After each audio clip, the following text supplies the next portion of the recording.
All right, guys. So let's revisit the whole thing in the Bible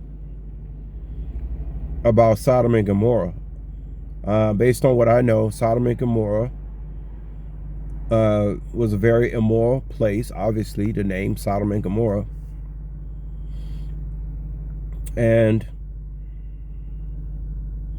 I think Lot was pleading with God not to destroy everybody. Perhaps it was some family members or some friends. Maybe it was some longtime co-workers he had that, although they weren't as upright as Lot was to God, he didn't want to see them completely destroyed like that. Maybe Lot was an empath, you know what I'm saying? So God allowed him to say, well, if you can find, what was it, 10? He got all the way down to 10. Can you find 10 people in this city that's righteous? Y'all know the story. Lot couldn't do it. And y'all know the rest of the story. We're not going to go all deep into that. We heard the story 1,000 times. But let's talk about the story within the story.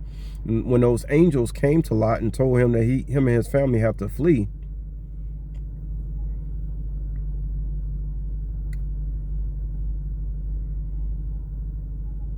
there was some people, I guess, in the town who had saw these beautiful angels that had went inside Lot's house.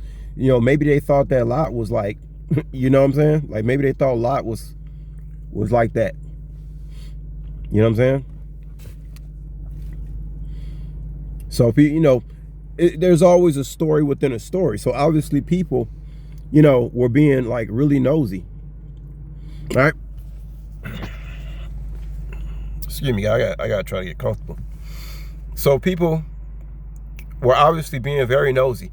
Some angels show up to town. They go into Lot's house, and then there's some people knocking on Lot's door. See, I told y'all, that's why I need privacy. I don't like staying in no apartments.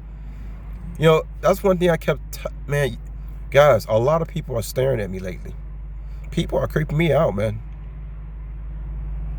I don't like being around a lot of people. The older I get, I don't like being around like a large group of people in a tight space. You know what I'm saying? I don't like that stuff. I don't get upset about not taking off from work and stuff like that, because I look at the things these people do and I'm just not interested. I mean, a lot of them fucking stink, drinking beer and eating meat. I mean, these people stink, man. Okay, like for real. Like y'all want me to get for real, for real? I heard some people out there say he ain't real. Okay, I'm gonna get real with you motherfuckers. Just give me some time. I'm gonna get real. Okay, 13 Son and talked about all this type of stuff. So I ain't like what I'm saying is new. Ain't nothing new under the sun. 13 Son used to talk just like this about the stuff people eat and how they foul and shit like that. You know what I'm saying? Motherfuckers running around here trying to sleep with all these people nasty as hell. Don't even know how to properly clean themselves.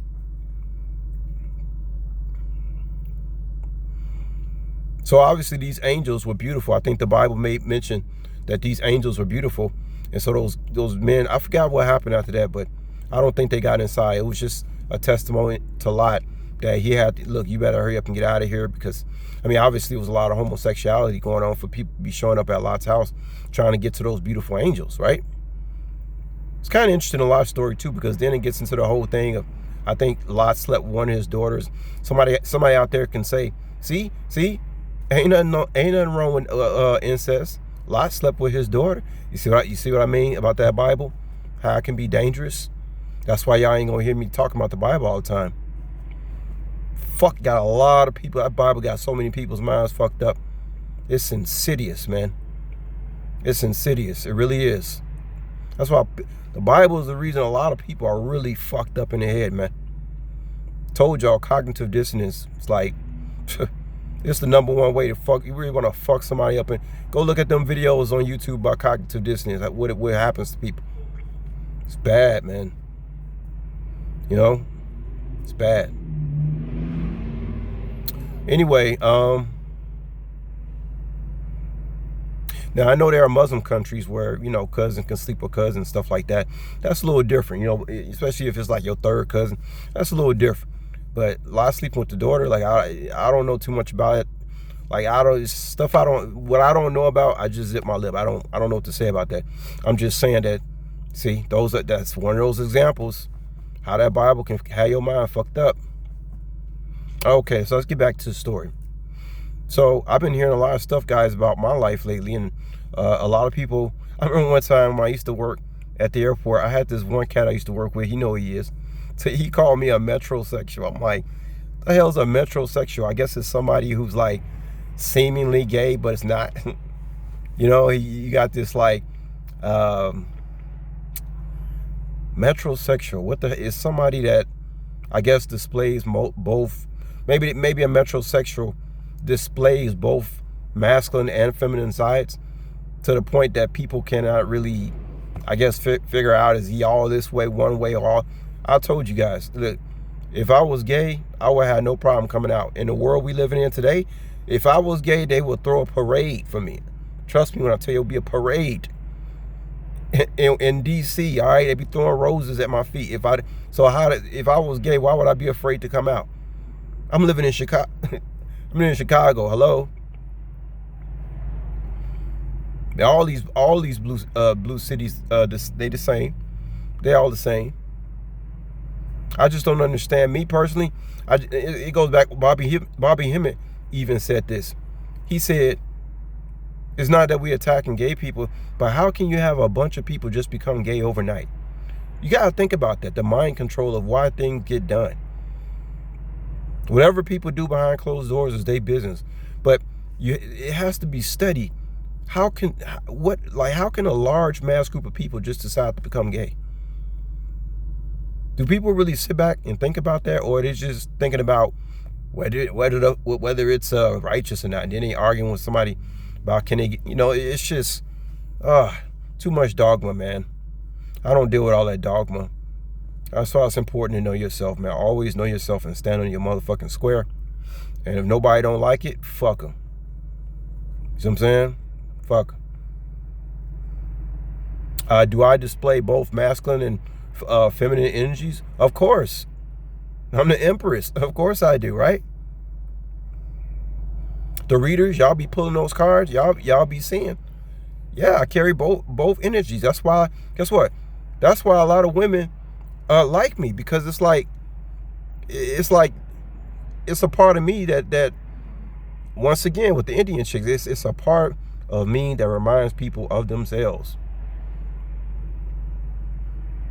You know, so women see me, it's kind of like I'm the whole package. Like like I told you, I'm a lover and a fighter. That's kind of like masculine and feminine energy right there. A lover and a fighter. That's masculine and feminine. You know, yin yang, left right. But I'm not homosexual. And let me tell you guys why I'm not into men. I've said this before, but I need to speak it.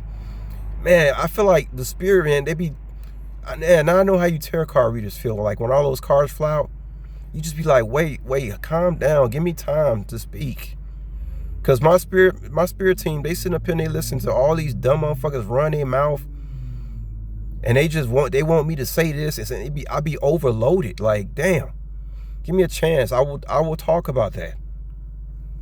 Ay, man. Like, man, I swear, I'm supposed to be doing other things with my life right now, guys, than being on the Jerry Springer show. For good God Almighty, man, you know? God. But anyway, what was I saying? Oh, here's the reasons why I'm not into men sexually. They don't have enough jiggling parts on their body to turn me on, okay? And number two is I'm not down with no Hershey Highway. That's a Bobby Hemmett joke. I'm not down with no Hershey Highway stuff, man. So if they don't got something that I want to stick my whatever into, and that whole like sucking cock thing, it's kind of funny because it was like I was kind of into that when I was a teenager, but then as I became a man, I stopped being less and less into. I don't know why. I can see it on porn and think something of it, but I don't know. But you know, sometimes things, maybe I'm into it again now. Who knows? But nevertheless, man, I'm not. No, a man, no. I've thought about it before. I've seen guys walking around, oh, that's a handsome man. I don't want to sleep with him, no. I'm not interested in that. There's nothing about the man that really turns me on like that. A woman, it's just something about a woman, man, like things are moving and jiggling, and it just fucks me up, man. It really does something to me. And the way they tits hang in a certain way. I mean, it's just that's what I'm into. So whether I'm displaying masculine and feminine energy, maybe some people out there getting confused. Hey, that's not my problem. I've never been gay, guys, in this lifetime. Like I told y'all, I never been gay. I'm not gay. I've never been gay, and I never will be. And I never had a dream about being gay. And if I was gay, it would be no problem for me to come out, because once again, I'm telling you, they'll put a crown of bay leaves around my head or some shit, and they will throw a parade for me. Be 4 buff ass dudes hold me up. They want my ass, boy, because I'm an angel. I'll holler at y'all later. Peace.